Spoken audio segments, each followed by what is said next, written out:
হাদিসে প্রিয় নবী হযরত মুহাম্মদ সাল্লাল্লাহু আলাইহি ওয়াসাল্লাম দুটি পাপের শাস্তির কথা জানিয়েছেন। তিনি বলেছেন, আমার কোন উম্মত যদি এই পাপ দুটি করে তাহলে তাদের জন্য ভয়াবহ আযাব অপেক্ষা করছে। আমি কখনোই তাদের উম্মত বলে পরিচয় দেব না।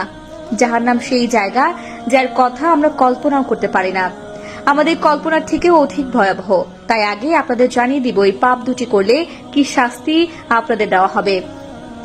2 নম্বর পাপের শাস্তি সম্পর্কে জানলে আপনাদের রূহ কেঁপে উঠবে।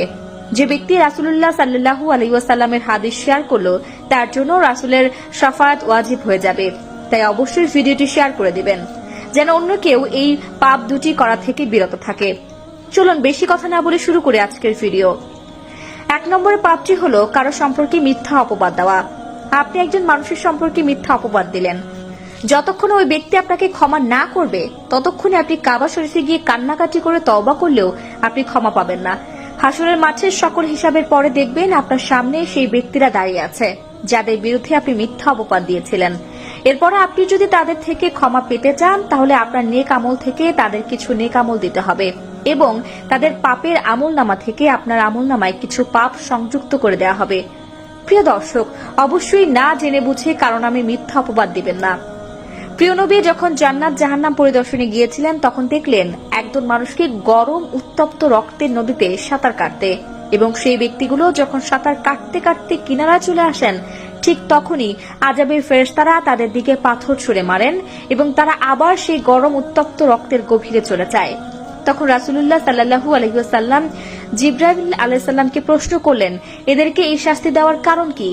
উত্তরে জিবরাইল আলাইহিস সালাম বললেন, এরা হলো সেই ব্যক্তি যারা সুদের ব্যবসা করেছিল, যারা সারা জীবন সুদের টাকা উপার্জন করেছে, সুদকে ইসলাম হারাম ঘোষণা করেছে, আর এই ব্যক্তিগুলো সুদের উপরে সারাটা জীবন পার করেছে।